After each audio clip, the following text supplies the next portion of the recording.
If you like blowouts, then you probably really enjoyed the first round of the 12-team college football playoff. Yeah, it was really nothing but blowouts, no competitive games. Some games had moments where they looked like they might be pretty good games there for a little bit, but at the end of the day, no games within one score, no game where it came down to the end. So yeah, it was kind of a boring first round, and I think that there's a few reasons for that. So what we're going to do, we're going to go through and I'll give you just a kind of a recap, my thoughts on each game, and then big takeaways in terms of what that meant for all of college football and comparing the teams, the conferences, all that kind of stuff. I think that what we really found with these first games is that if you have all of your focus in one game, and if you have at least 2 weeks to prepare for that game, then you're going to see the better, more talented teams dominate because there are no distractions. It's not like during the season when you've got all the distractions, the week to week, maybe you're holding stuff back. This is the end of the season. You let everything loose. That's kind of what I felt like we saw in these games, and I think that's maybe why we saw more blowouts, even in the 4-team playoff in the semifinals. We saw several blowouts throughout the years in those games. So I think the talent really showed. Like if you look at Notre Dame and Indiana, I mean, Notre Dame was just a much more talented team, and it showed on the field. Penn State, SMU, kind of the same story. Even Texas and Clemson, Ohio State, Tennessee, as talented as Tennessee is, Ohio State's just a lot more talented. And a lot of people thought this was the most talented team in the country this season, just in terms of roster talent. So I think the talent really shows when all of your focus and everything you got is into this one game.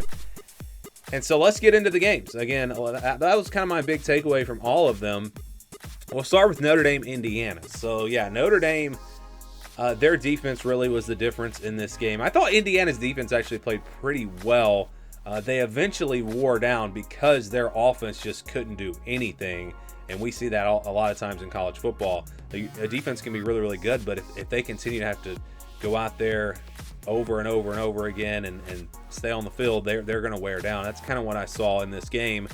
I do think that this game does not indicate the gap in these two teams, though. I felt like Indiana just played really, really bad in this one. I felt like if Indiana had played their A-plus game, this game would have been very, very close, and they might have even had a chance to win. But they just didn't. They didn't play very well at all. Notre Dame played pretty well in this one. But I go back to that 98-yard touchdown run. If Notre Dame does not get that play, if Indiana stops them there and they get the ball back, I think this is a close game. I still think Notre Dame wins, but I think that play really just turned this whole game. And again, Indiana's defense hung in there for the most part. But that long run and then just kind of wearing down in the second half, it was just too much for them. It was the offense for Indiana that did not come through. Curtis Rourke really struggled on this one, especially early on, and that was the difference to me. So for the game, again, I felt like Notre Dame just outplayed them, and they were the more talented team. We saw Indiana's defense miss a lot of tackles. Just the athletes on Notre Dame's side were just better. I mean, that's really what it came down to. But big picture-wise, I think these teams are actually – I don't think there's a huge gap between the two teams, but Notre Dame clearly the better, more talented team, and they won the football game. So we thought, okay, well, this game wasn't all that close. We're going to see some close games on Saturday. Well, that, of course, was not the case. We had SMU Penn State, 38-10 the final score in this game. This was another case where SMU just played horribly. I mean, they played terrible in this game, especially Kevin Jennings. I thought their defense played pretty well, but it was just like Indiana. They played well for a while, and they eventually kind of wore down. Penn State had the 2 pick sixes. They had the 4th down stop that led to a short field. So, yeah, SMU's defense, I thought, hung in there. They were just put in some very difficult situations. Their offense did not help them at all.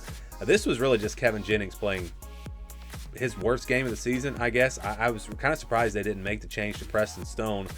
Maybe some quicker decision-making coming from him. But, the pass rush was there almost every play, so maybe they felt like Kevin Jennings and his legs gave him a better chance. I don't know. But, SMU was really outmatched with their offensive line. But SMU's defensive line, I'll tell you what, especially early on, they played pretty well.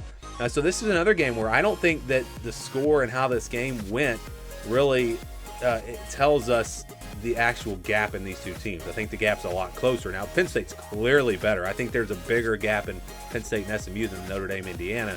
Penn State's definitely a better team. But again, it kind of came down to just talent. I mean, how many missed tackles did SMU have, especially when they started to wear down in the second half? The talent matters. When you've got all of your focus and everything into this one game, you've got to win this game. That talent really shows, and that's what we saw again in this game. All right, so now it's kind of a different story with Texas and Clemson, because I thought that Texas really didn't play great in this game. And I felt like Clemson did play really well, and that's what you needed to have happen to have potentially a close game. And Clemson almost made this a really close game. That stop on the goal line kept it from really being interesting there. But yeah, if Indiana and SMU had played as well as Clemson played, then I think those games would have been close, because Clemson did play really well. And their passing game, really. Now, Texas didn't play great. I mean, there were some wide open receivers in this game. Texas turned the ball over in this game. They got stopped on fourth down, a couple times in this game on fourth and short. So, Texas didn't play great, and they still won by 2 touchdowns. So this is kind of the opposite. It tells me that there's a pretty big gap between Texas and Clemson. If these teams had both played their A-plus game, I think Texas probably wins by 3 touchdowns. Whereas in the other 2 games, if both teams play their A-plus games, Notre Dame and Penn State probably win, but it's more of a 7 to 10 point game. Although with the late touchdown, Indiana actually did make that a 10-point game. That game, it was not. Just looking at the entire game, that didn't look like a 10-point game. But even though technically it was, but yeah, that's what I kind of took away from this. Clemson's defense just really struggled in this game. Run defense, like I thought that. Texas is not great at running the football this year. I thought that they'd have to throw it more, but I mean, they just ran it right down their throats. That was a really poor performance by the Clemson defense, especially their run defense. Their offense, again, gave them a lot, gave them a chance. This game was close there at one point, kind of late, but Texas just too much. And again, the talent level. Texas is just a more talented team. Even though Clemson's a talented team, I don't think they're quite on Texas's level. It would have took, Texas not making some of those plays late, the long touchdown run, the stop on the goal line. And that's what it would have took for Clemson to possibly win this game. But yeah, you got to give credit to Clemson, just the fact that they actually played really well in this game and had a chance to make it interesting. Whereas Indiana, SMU never really had a chance to even make their games all that close. All right, so final game.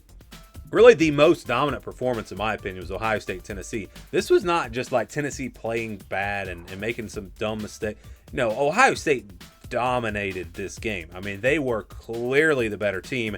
This is the Ohio State team that I thought we would get all year long. And what was the difference? They were aggressive. They were taking shots down the field.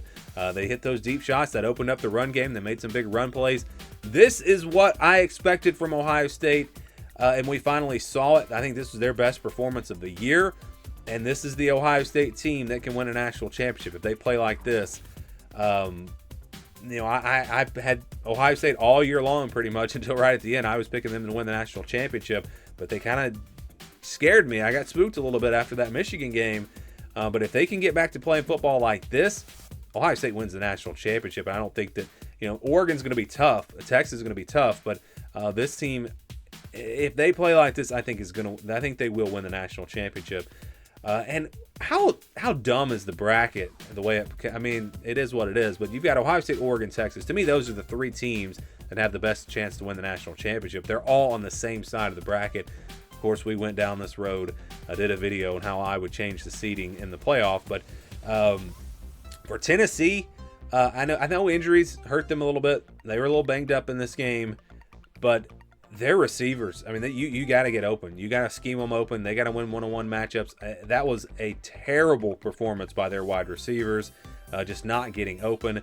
I can't see the full field, so maybe I'm missing something. Maybe Nico was missing wide open receivers and I couldn't see them. I don't know, but give him a lot of credit for the way he ran the football in this game and kept Tennessee kind of in it for a while. If they could have scored coming out of halftime, yeah, this game could have been a lot different. But they couldn't because Ohio State was just a much better team. So for me, if I'm looking at all 3 of these matchups and I'm looking at the gap between the teams, this was the biggest gap.